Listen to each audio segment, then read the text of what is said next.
não parar, não precipitar e não retroceder. Então dizer para esse cara, sabe quando nós vamos parar? Nunca. Nunca na sua porca vida. Né?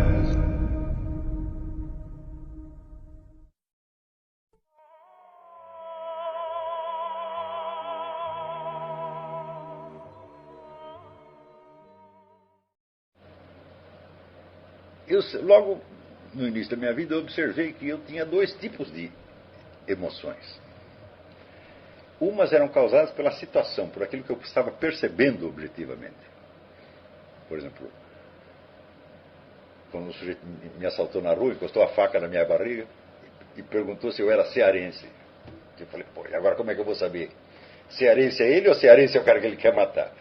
Tudo depende disso. Tá certo? Eu falei não, e ele saiu, foi embora. Quer dizer, ele estava correndo atrás de um cearense. Não encontrou o cearense, não matou ninguém. Então, por exemplo, esta é uma situação imediata, não dá tempo de você criar uma representação mental da coisa. Então você tem uma emoção que responde a uma situação objetiva. E tem outras emoções que são causadas por pensamentos e imaginações. Por exemplo, essas que eu estou mencionando agora. Você começa a pensar as coisas e começa a montar, por exemplo, um sistema de impossibilidades na sua cabeça. Né?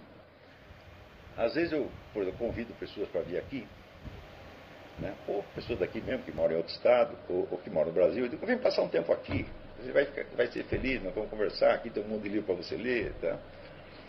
E o cara, não, mas para viajar eu preciso fazer isso, e mais aquilo, outro, mais aquele outro.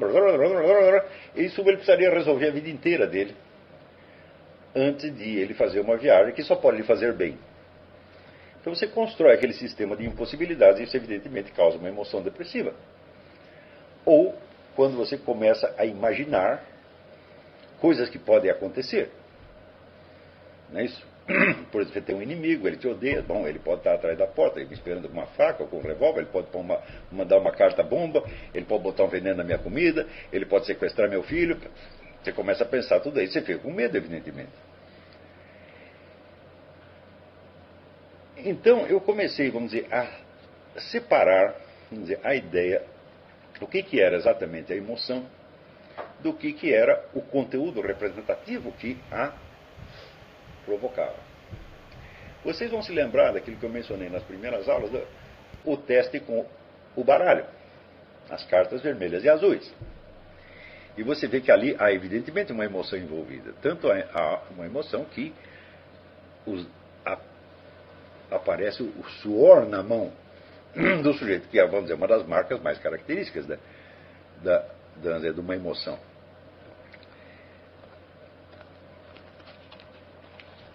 E você via que a reação baseada naquela emoção imediata tendia a ser mais adequada à situação e a ter um melhor resultado do que a resolução do problema através da sua representação mental supostamente racional. Tá certo? Então isso nos mostra de uma maneira mais clara que o que geralmente se entende por emoção não é emoção. As pessoas estão misturando, quer dizer, muitos autores eminentes misturam a emoção com o conteúdo representativo que a produz. E então eu comecei a perguntar, mas o que é propriamente a emoção? O que é a emoção considerada em si mesma, tá certo?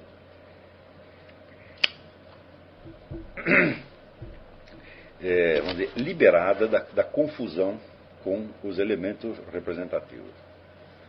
E eu vi o seguinte: a melhor maneira de você definir a emoção é dizer que ela é a reação do ser completo, do ser humano total, em face a um objeto. Ou seja, a emoção não é uma reação localizada. Ela toma posse de você inteiro. Não é isso? Em que sentido isso poderia dizer racional ou irracional? Bom, racional tem que ser sempre, porque se trata, vamos dizer, de uma repercussão. E a repercussão é proporcional ao seu estímulo, evidentemente. Então nada pode haver de irracional na emoção, ao contrário. Ela funciona como se fosse uma caixa de ressonância. Não é, João? Então, Quando, por exemplo, você vibra uma corda de um violão, o tímpano do sujeito vai vibrar proporcionalmente. Eu digo, as nossas emoções também são proporcionais. O que pode haver de irracional não é a emoção em si, é o objeto dela. Por exemplo, vamos supor, se aparece um tigre na minha frente e eu tenho medo dele. Ué, o tigre não é realmente temível?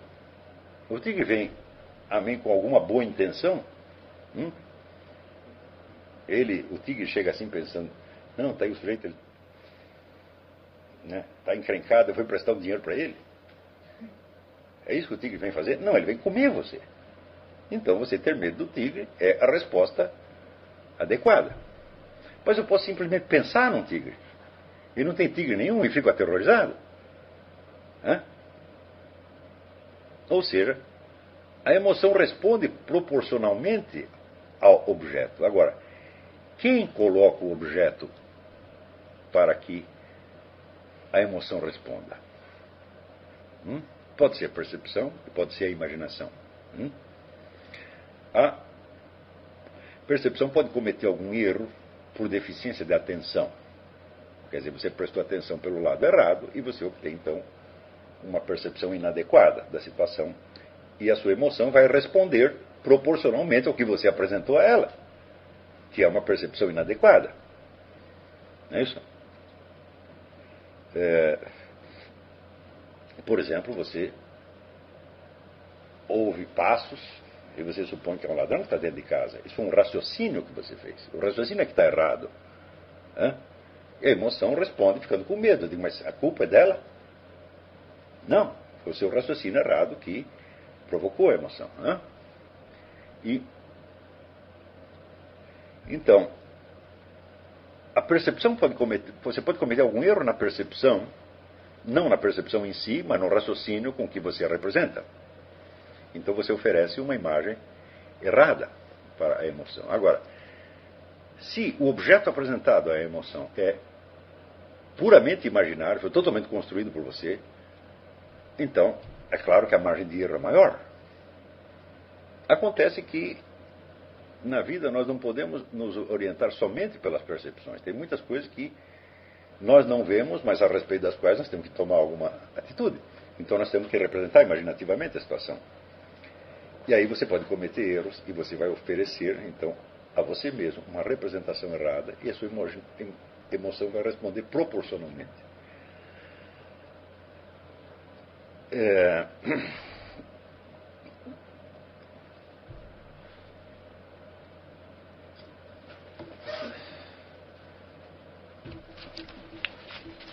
Então, esta ideia de que a emoção faz parte do irracional do ser humano, essa é uma ideia completamente irracional, porque não corresponde à realidade do que é a emoção. A emoção é simplesmente uma reação integral do ser, não é uma reação particularizada. Tá certo? Quer dizer, não é o seu corpo que tem a emoção, não é as suas ideias, é você, é a pessoa inteira. Então, é evidente que é através da emoção que nós sabemos o estado real da pessoa, o estado integral dela. Porque como a emoção é uma resposta integral, então é a pessoa inteira que está ali presente. Tá certo? E é justamente através do conhecimento das nossas emoções que nós sabemos quem nós realmente somos. Não através dos nossos pensamentos, porque afinal de contas, você pode pensar uma coisa, você pode fazer uma sequência inteira de pensamentos sem acreditar numa só linha do que você está dizendo. Nós podemos fazer construir pensamentos totalmente hipotéticos. Nós podemos imaginar uma história inteira, não é isso? Sem nos identificar com ela. Por exemplo, quando você mente, nós só conseguimos mentir porque nós conseguimos imaginar como os outros vão imaginar certas coisas sem que nós próprios as imaginemos assim. Se não pudéssemos fazer isso, não conseguiríamos mentir. Não é isso? Um teatro. Como é possível você representar uma peça de teatro se você não imagina uma sequência de emoções que você pode imitar sem você compartilhá-las totalmente, mesmo que você use o método Stanislavski? porque você não está repetindo as emoções do personagem, você está repetindo emoções suas do passado, a sua memória afetiva, que exteriormente dão um efeito igual ou parecido com o das emoções do personagem. Então, tanto o raciocínio quanto a imaginação podem se destacar daquele núcleo pessoal que diz eu e assume a responsabilidade do que está falando. Mas as emoções não podem. Não tem jeito de você sentir medo, ou raiva, ou esperança, ou tristeza, sem você saber que é você mesmo que está sentindo aquilo. Então, são somente as emoções que nos informam a realidade do nosso estado. Só que tem a pergunta, o que provocou esse estado? Você está reagindo a alguma coisa que foi percebida com exatidão? Ou você está reagindo, vamos dizer, a um pedaço, a um fragmento que você erroneamente tomou pelo todo? Você está reagindo, vamos dizer, a uma hipótese imaginária que você concebeu com exatidão, com realismo, ou está reagindo a uma fantasia da sua cabeça? Então, quem erra é assim, a percepção em si mesma, ela não erra. O que erra é, vamos dizer, o raciocínio. Então, duas coisas podem errar, o raciocínio e a imaginação. A percepção não erra e a emoção também não erra. A percepção não erra, por quê? Porque ela não tem nenhum elemento nem racional e nem irracional. A percepção em si escapa desta divisão. Então, o que era são as faculdades construtivas da mente. Quer dizer, o raciocínio constrói uma sequência, sequência de silogismo, ou a imaginação que cria uma sequência de imagens, às vezes com a presunção de que essas imagens correspondem a uma realidade externa, e às vezes sem isso. Então, é aí que pode haver o erro, é aí que se introduz a irracionalidade. A irracionalidade só pode estar no raciocínio ou na imaginação, que é também uma forma de raciocínio. Presta atenção que já Aristóteles falava do silogismo imaginativo. Quando você junta duas imagens, ela automaticamente produz uma terceira. Ou produz uma resposta. Tá certo? Você vê que o cineasta soviético, Sergei Eisenstein, toda a técnica dele é a técnica do silogismo imaginativo. Quer dizer, você junta duas imagens, onde vai naturalmente suscitar na imaginação do espectador uma terceira. Então, ele uma vez fez um teste, ele filmou um ator parado, assim, olhando para baixo. E daí cortou e intercalou várias cenas. Apareciam a cara do sujeito e um prato de comida. Depois a cara do sujeito e um tigre feroz avançando para ele. A cara do sujeito e uma criança sorrindo para ele. E todo mundo que assistiu fala, nossa, como esse ator é expressivo. Mas ele não estava expressando absolutamente nada. Quer dizer, a expressividade foi criada como um silogismo. Você juntou uma imagem com outra imagem, então criou imaginariamente uma terceira, você acabou vendo, expressões faciais que o ator não tinha de maneira alguma. Tá certo? Então isso é o silogismo imaginativo. Então, tanto o raciocínio quanto a imaginação são funções construtivas. E na função construtiva você constrói o que você quer. Então, você não está obrigado a seguir no seu raciocínio nenhuma determinação real. Você pode raciocinar a partir de premissas completamente inventadas. E na imaginação também, você não está obrigado a seguir o real. Você constrói a coisa do jeito que você quiser. A história é sua, o show é seu, você inventa do seu jeito. Então, o que só pode haver irracionalidade na função construtiva. Na função meramente reativa, como a percepção e as emoções, não pode haver erro. Porque o erro está, vamos dizer, na reação inadequada ao objeto. Mas quem apresentou o objeto? A emoção não pode apresentar um objeto para si mesma.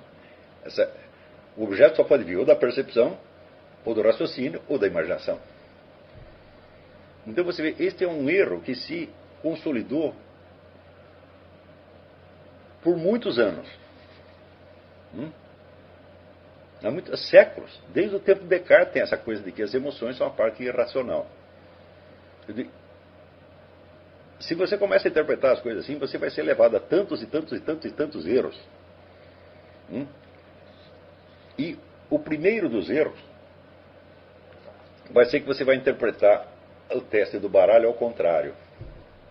Você vai confiar no que você está pensando e não na reação, na emoção imediata que você teve. Quando ela é que está no certo.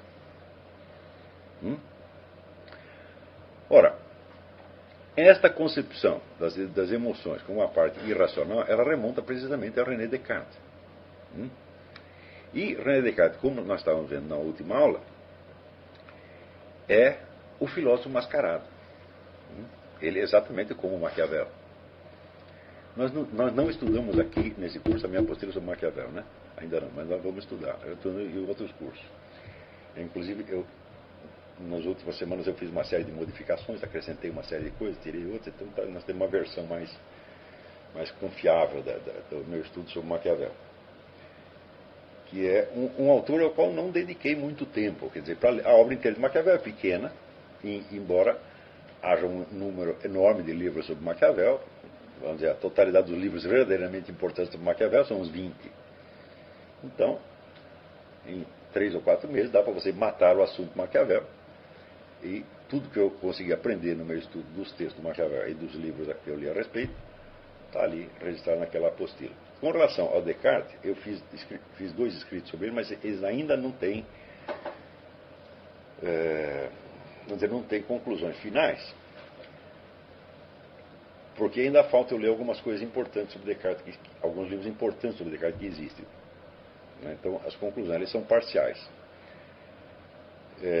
Por exemplo, em nenhum das duas apostilas eu menciono esse elemento, vamos dizer, da mentira proposital, do fingimento. Na época que eu estava estudando para produzir aquelas apostilas, eu ainda estava trabalhando na hipótese de que o Descartes havia se enganado. É certo? De que ele achou que estava vendo uma coisa e viu outra, na verdade. Né? Mas, mais recentemente, eu comecei a pensar nessa hipótese de que talvez ele, como Maquiavel, fosse um fingido, um mentiroso. Tá certo? Não um mentiroso levado à mentira pela sua simples inclinação pessoal, mas porque ele tinha algum objetivo, tinha algum plano. Tá certo? E plano de longuíssimo prazo, como o próprio Maquiavel. Né? Maquiavel criou um plano de sociedade, que ele chamava a Terceira Roma, do qual nós só vemos tentativas de realizar esse plano no século XX. Tá certo? E do mesmo modo eu comecei a pensar isso aí. Então, Descartes, muito provavelmente, se ele foi tão fingido quanto parece ter sido, não foi por ser um sujeito excepcionalmente medroso, que ele não foi. Ao contrário, chegou a dar provas de uma coragem física até anormal.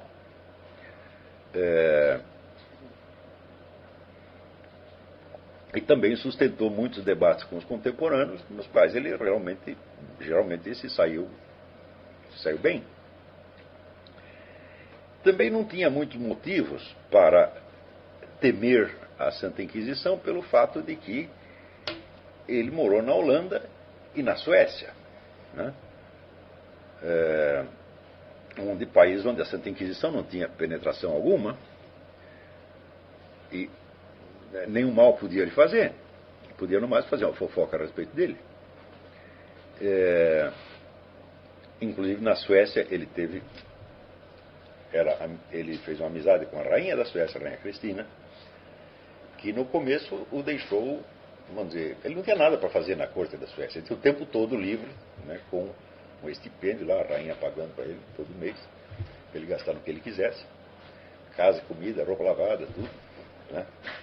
Mas depois ela começou a gostar muito dos escritos dele e o tomou como seu professor particular e o obrigava a acordar às 5 horas da manhã para dar aula para ela durante 5 horas. E isso acabou por matá-lo. Porque naquele frio, ele estava acostumado a dormir até tarde, ele gostava de ficar meditando na sua cama no quentinho, né? Lá é que ele tinha as boas ideias. Ele tinha que acordar às 5 horas da manhã para trabalhar, acabou morrendo. Mas esse foi o único risco que ele correu lá.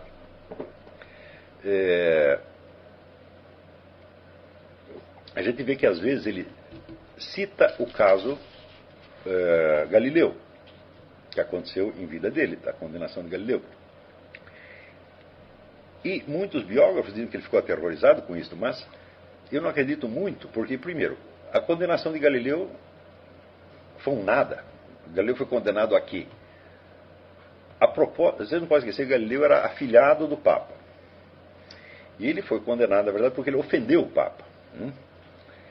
Então o Papa disse, bom, agora eu não posso aceitar a ofensa sem fazer nada. Alguma coisa eu tenho que fazer, mas eu não quero destruir a vida do rapaz. Então quem faz? Ele faz aqui um tribunal meio fingido, obriga o cara a se desdizer e manda ele embora para casa. Né? E foi isso tudo que aconteceu. Você chega lá, Galileu chegou no tribunal, se desdisse, e depois voltou para a universidade e continuou ensinando a mesma coisa que estava ensinando antes, e nunca mais foi incomodado. Né? Ele simplesmente livrou a cara dele e livrou a honra do Papa. Acabou.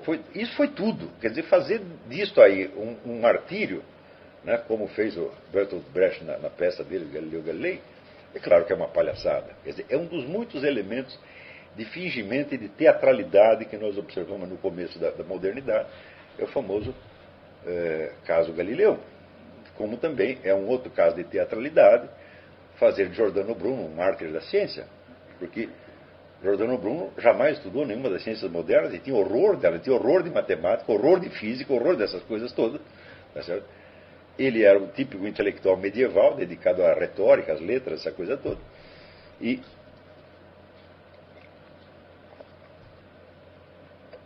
ao contrário, ele fez certas advertências sobre o curso que a ciência moderna estava tomando, que se acabaram se revelando proféticas. Né?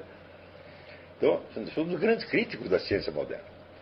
Então, quando a gente começa a estudar esta época, a gente vê, peraí, você tem uma coleção enorme de hipócritas fingidos e mentirosos. Você tem uma preocupação geral de encobrir alguma coisa. Você tem uma concepção teatral do mundo que vai se consolidar, então de toda a cultura barroca, a ideia do mundo como um teatro. É isso.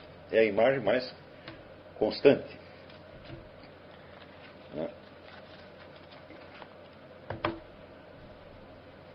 Ao mesmo tempo,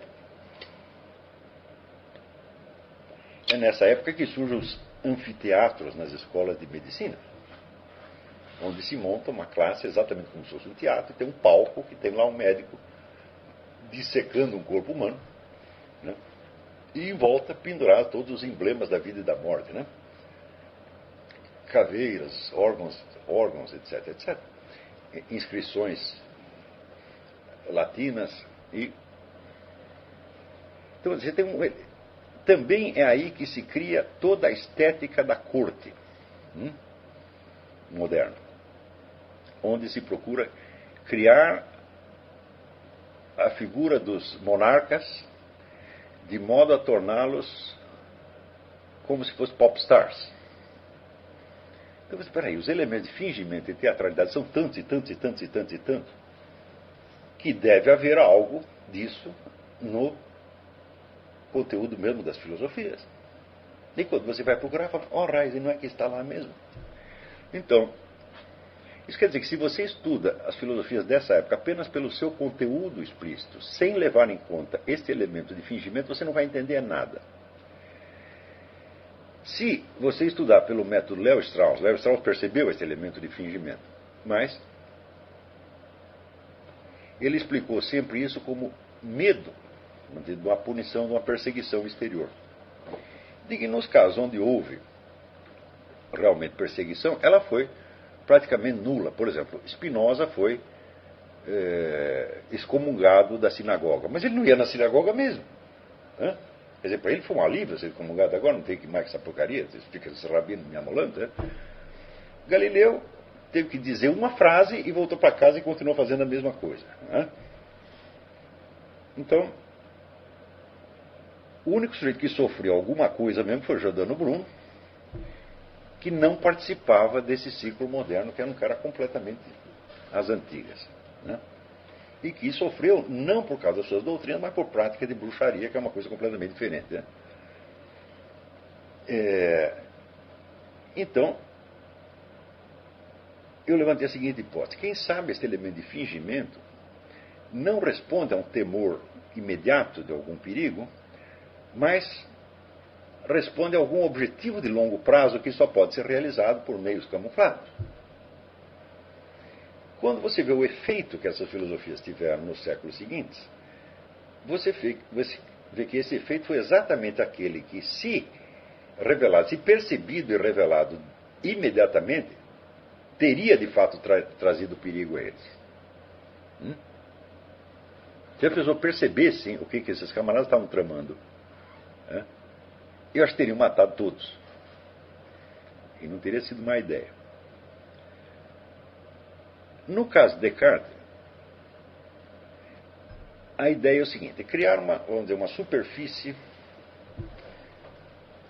católica muito ortodoxa, e embaixo dela colocar não objeções à doutrina da igreja, não propriamente isso, mas criar certas impossibilidades mentais, certos bloqueios que não permitiam, que, vamos dizer, barravam o caminho da imaginação, de modo a tornar impossível a ela, quer dizer, a compreensão, pelo menos imaginativa, das verdades da fé. Como é que funciona isto? Eu, ali no estudo sobre Maquiavel,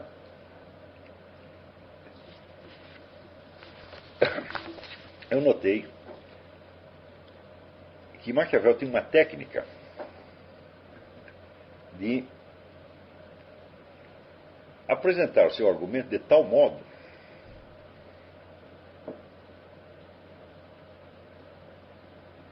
que o leitor, sem perceber, se envolvesse, vamos dizer, numa blasfêmia.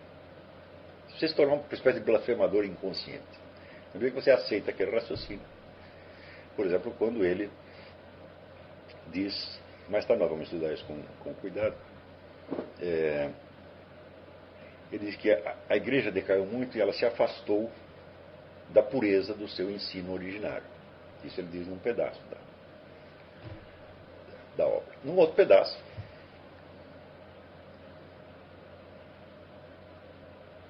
ele vai dizer que todos os milagres são truques teatrais com os quais você domina a imaginação do público. Tá certo? E ele não concebe milagres, senão exatamente nesse sentido fingido. Então, qual é a conclusão? A conclusão é o seguinte: Jesus Cristo conseguiu enganar todo mundo. E agora a igreja não consegue mais. E isso foi justamente a decadência da igreja. Então, parece que ele está condenando a decadência, a corrupção dos costumes na igreja e a perda da fé originária. Quando ele está condenando justamente a perda, né, da capacidade de enganar. Quer dizer, está considerando a igreja como se fosse uma quadrilha de ladrões que se tornou ineficiente.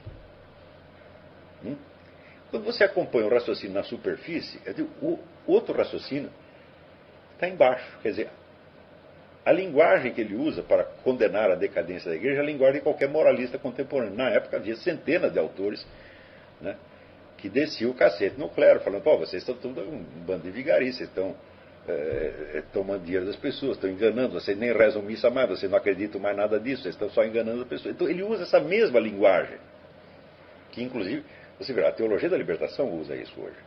Não, nós perdemos a inspiração do cristianismo primitivo, nós temos que voltar ao tempo dos primeiros apóstolos, etc., no tempo que era todo mundo comunista. Que legal, né? Então, quer dizer, a mesma linguagem, mas da condenação moralística, ela vem em duas camadas. Uma camada aparente, que é a da própria condenação moralística, e uma camada embaixo, né, constituída de uma ofensa brutal à igreja, ao próprio Jesus Cristo. Mas se você engole a primeira, você está engolindo a segunda também, num nível inconsciente da leitura. E com isso ele vai tornando o leitor culpado do que ele está fazendo. E nada torna você mais solidário com uma pessoa do que você compartilhar culpas com ela. Isto é, vamos dizer, é uma técnica que é usada, por exemplo, qualquer quadrilha de traficantes. Não é isso? Como é que você envolve um garoto? Você obriga ele a participar de um primeiro assalto ou coisa assim. Daí pronto, está formado o elo de solidariedade. Quer dizer, na medida em que você se opõe à sociedade em geral, você está mais vinculado àquele grupo em particular. Quer dizer, você passa, como diria os Zinoviev, dos valores societários para os valores comunitários, né? Ou comunais. Então, isso é usado na máfia, nas Farc, qualquer quadrilha de bandido procede da mesma maneira. E esta é a técnica que Maquiavel usa para envolver você naquilo. Então, de algum modo, você fica solidário com Maquiavel. Mesmo quando você o odeie. Porque você pode condenar uma frase ou outra que ele disse, mas você está envolvido no crime. A não ser que você perceba qual foi a operação na qual você foi levado a participar meio inconscientemente e você se limpe daquilo. Mas como é que você vai se limpar de um delito que você não sabe quem cometeu? Então eu comecei a pensar, falei, peraí, mas vamos ver se outros autores da mesma época não usam este mesmo procedimento. E a gente vê que Descartes usa o tempo todo. Ora, ninguém usa esse tipo de coisa só porque ele está com medo de uma punição externa, mas porque ele tem algum objetivo para fazer isso. Se você tem medo, da Inquisição, então você simplesmente não escreve coisas que a desagradem. Ou você vai dizer coisas que a agradem em público e coisas que a desagradem num círculo privado. Se você usa o discurso de 2 andares, de 2 faixas, é porque você pretende que a faixa mais profunda e mais camuflada tenha mais efeito de longo prazo do que a outra. Porque as pessoas vão ler uma coisa na superfície, mas o que vai impregnar no fundo delas é a mensagem cifrada que está no fundo. A mente humana, ela tende a funcionar de uma maneira sistêmica. Quer dizer, a mente humana, ela busca a coerência, com uma obstinação incrível. Quer dizer, a nossa capacidade de raciocínio é pura busca da coerência, tá certo? Mas não existe coerência quando não é possível você atingir a coerência quando você não está consciente de todos os elementos que estão em jogo. Quer dizer, a coerência o que é? Uma simplificação e estruturação. Mas ao mesmo tempo, essa estruturação pode fugir completamente da realidade e se tornar somente um mundinho imaginário que você construiu para você se sentir bem lá dentro, ao mesmo tempo onde você continua imerso na incoerência e em tudo mais. Então, a esta operação de buscar a coerência, de buscar a estruturação, tem que haver uma outra operação contrária, que é a de você se abrir a toda a diversidade e multiplicidade do estímulo e você suportar a situação de incoerência. Se não tem essa dialética do abrir-se à multiplicidade e estruturar a unidade, depois dissolve a unidade, abre de novo, permite a entrada de novos elementos. Você está constantemente, como dizem os alquimistas, solve et coagula, quer dizer, você dissolve na multiplicidade, depois você coagula, unifica de novo. Não é isso? Este é o funcionamento da mente humana. Então, quando há a entrada desses sub-raciocínios, essa linha mais ou menos oculta ou camuflada de raciocínio, por baixo de uma outra linha de raciocínio a qual você está prestando atenção conscientemente, o que você fez? Você rompeu a unidade da mente do seu leitor, do seu ouvinte, num nível que ele não capta. Ou seja, você lhe inoculou uma neurose. E, naturalmente, a neurose por si provoca outros problemas, outros enigmas, outras questões, outras dificuldades, outras perguntas. E você pode passar a vida toda tratando dos elementos que a sua neurose causou e se afastando cada vez mais da realidade da sua situação interior. Bom.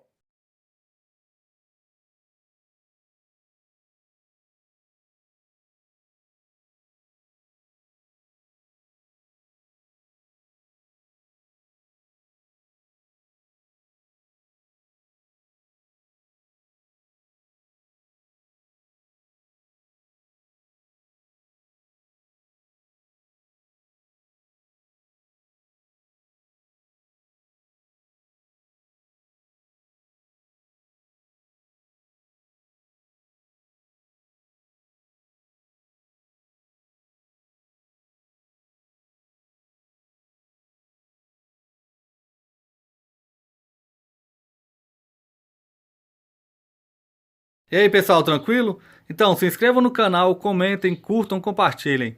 Isso ajuda bastante nosso canal. Quem quiser ajudar a gente de outra forma, os links estão aí na descrição do vídeo. Temos Apoie-se, tem o apoio coletivo e também quem quiser ser membro ou participar da nossa vaquinha. Sigam nas redes sociais, os links estão aí na descrição do vídeo. Então é isso aí, sempre com Deus, pátria, família e liberdade por um Brasil melhor. Valeu, pessoal, fiquem com Deus. Se inscreva e compartilhe o canal. Obrigado.